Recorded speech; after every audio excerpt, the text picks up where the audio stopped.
नमस्कार, मी संगीता डाबरे, औद्योगिक प्रशिक्षण संस्था बुटीबोरी येथे कार्यरत आहे 20 तंत्री या पदावर। सध्या कोरोना व्हायरसमुळे आपण घरामध्येच थांबलेलो आहे, तर ही माझी एक लॉकडाऊन ॲक्टिव्हिटी आहे।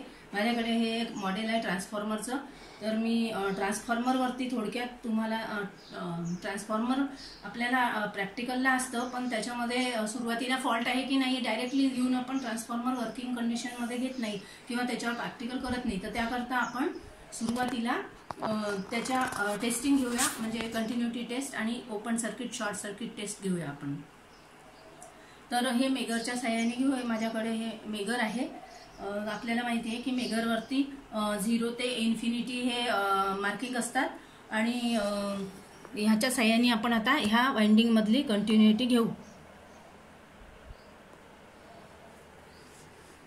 हे बघा, आता ही प्रायमरी साइड आहे आणि ही सेकंडरी साइड आहे। तर प्रायमरी साइडने मी आता ह्या वाइंडिंगला ई आणि एल मेगरचे टर्मिनल कनेक्ट केलेले आहे। आणि एक महत्त्वाचं सांगायचं आहे की मेगरने जेव्हाही आपण प्रॅक्टिकल करतो तेव्हा सप्लाय ऑफ असायला पाहिजे नेहमी, म्हणजे ऑफ सप्लायवरच मेगरने काम करायचं असते। ही महत्त्वाची प्रिकॉशन लक्षात ठेवायची आहे।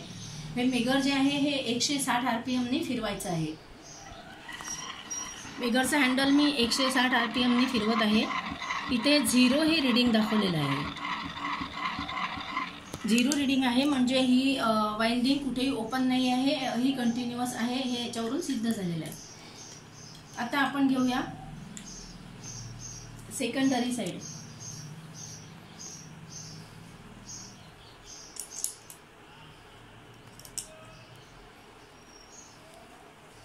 मी सेकंडरी वाइंडिंगच्या 2 टर्मिनलला मेगरचं ई आणि एल टर्मिनल कनेक्ट केलेलं आहे आणि आता मेगरचं हँडल फिरवत आहे 160 RPM नी।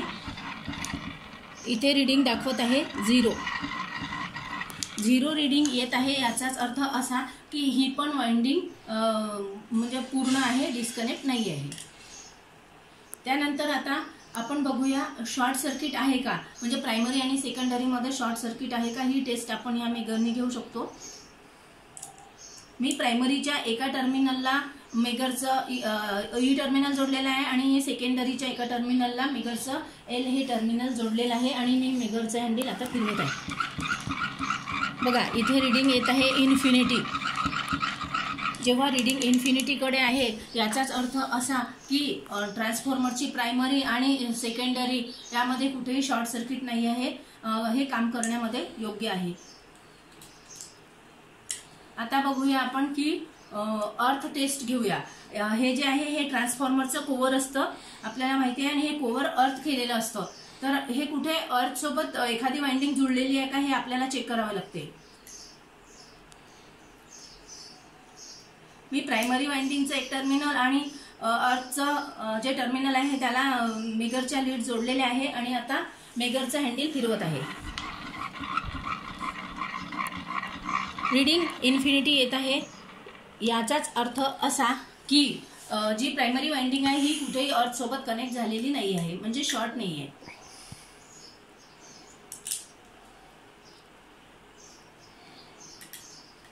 त्यानंतर मी सेकंडरी वाइंडिंगचे टर्मिनल सुद्धा अशाच प्रकारे टेस्ट करत आहे। सेकंडरी वाइंडिंगचं एक टर्मिनल आणि अर्थचं एक टर्मिनल मी मेगरला कनेक्ट केलेलं आहे आणि आता मेगर फिरवत आहे। मेगरचे हँडल फिरवत आहे तेव्हा मला इन्फिनिटी हे रीडिंग मिळत आहे। याचाच अर्थ असा की सेकंडरी वाइंडिंग जी आहे ही पण कुठेही बॉडी सोबत किंवा अर्थ सोबत टच झालेली नाही आहे, हे याच्यावरून सिद्ध होते। थँक्यू।